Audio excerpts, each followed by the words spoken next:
Hello, Tiger fans. Mark Fitzpatrick not here today, so Paul Blackman filling in. It's Tuesday, October 25th, and our guest today was 810's Soren Petro. Welcome. Good to be here. It's great to be back in person. I think we did a couple on the Zoom, but it's great to see everybody and be back here at the Westport Flea Market. And the burgers and the tacos and everything are much better here than on Zoom, I will tell you that. Yes, the fringe benefits are better, yes. You talked, I'd say the first half of your appearance today, we talked about Mizzou. Right. And then we kind of segued into the Royals and some other things. Let's start with the Royals, then work back to Mizzou. Your thoughts on a downtown stadium and timing? Yeah, I think the Royals want it sooner than 2031 for sure. I mean, that's when the lease is up. I definitely think there's more of an urgency from the Royals than the Chiefs. 26 is a date that kind of keeps me out there. I've heard some people tell me that they think 2026 would be when John Sherman would like it done. I mean, I guess it's good to have goals and to aim high. I don't see how that could happen. But I definitely think the Royals want to I definitely think they're going downtown. I definitely think they're going to the east side of downtown. I definitely think they'll leave before 2031, and they'll go before the Chiefs get theirs. I think the Chiefs are more in line, like 31's the right time for us.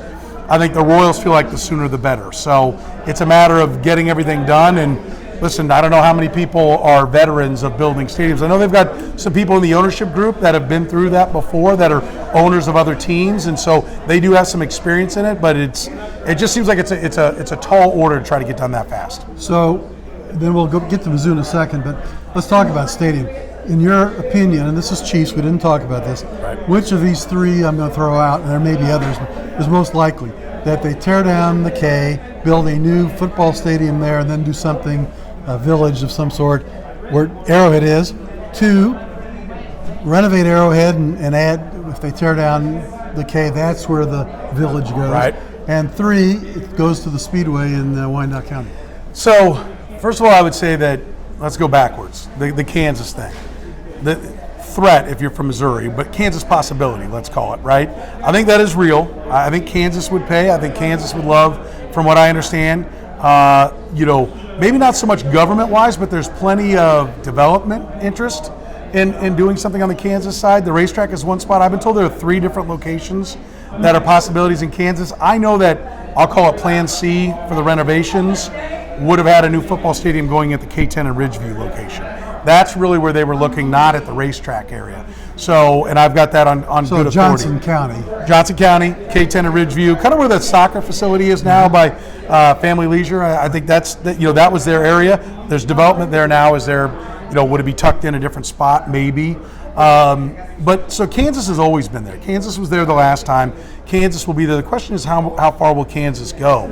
I think the common perception is that Missouri will not lose 2 NFL teams. And I think you saw the Governor Parsons and Frank White, both of them immediately when the Kansas topic came up, said, well, we'll do whatever it takes. So I think there's a want to keep them there. I don't even think that was really a good idea. Talk about playing bad poker. I'll call whatever you bet, whatever it takes.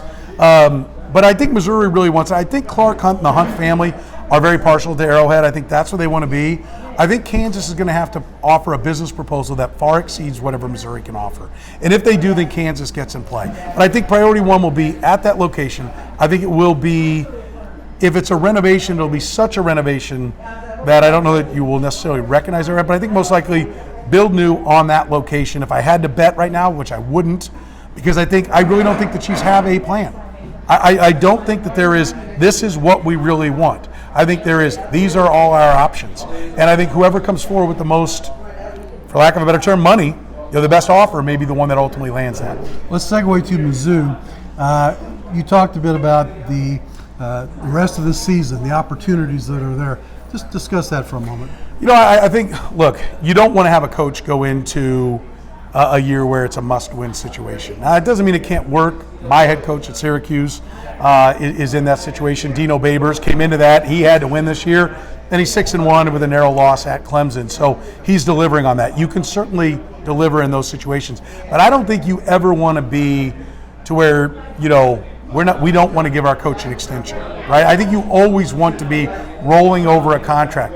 And Eli Drinkwitz, frankly, just hasn't instilled that kind of confidence.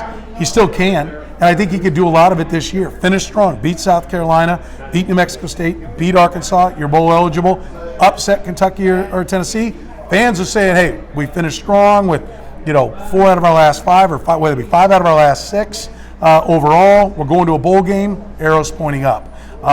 Get home at 6-6. I think the fans are like, let's see what happens next year.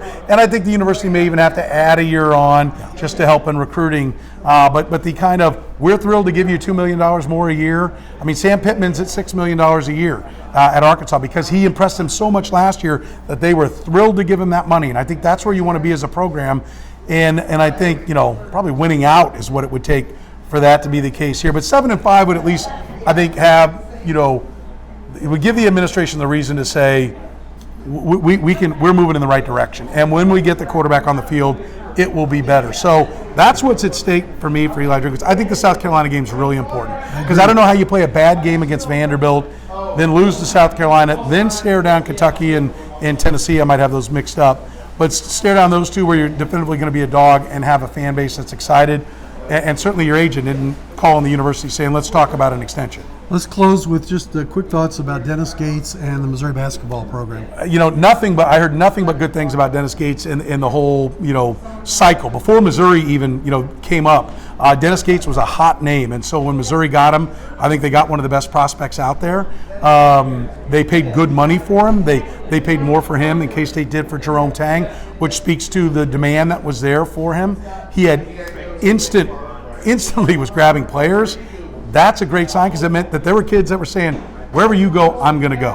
And they may not have been number 3 in the top 100, but he wasn't at a place where he could get to know those kids. Now in Missouri, there's a reason to talk to top 25, top 50 kids, and he obviously can impress his vision of the program on kids. And so I think, look, I said this before. Scott Pioli was a great prospect as a general manager, 4-time, executive of the year in the NFL. When he was given the keys, it didn't work well with the Chiefs.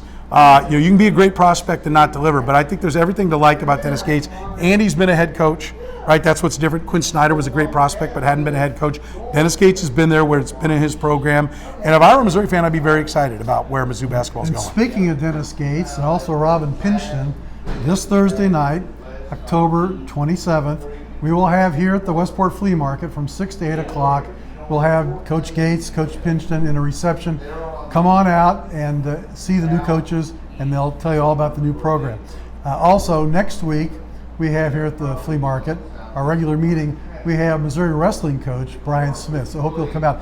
Soren, thank you so much. Always my pleasure. Great to be back.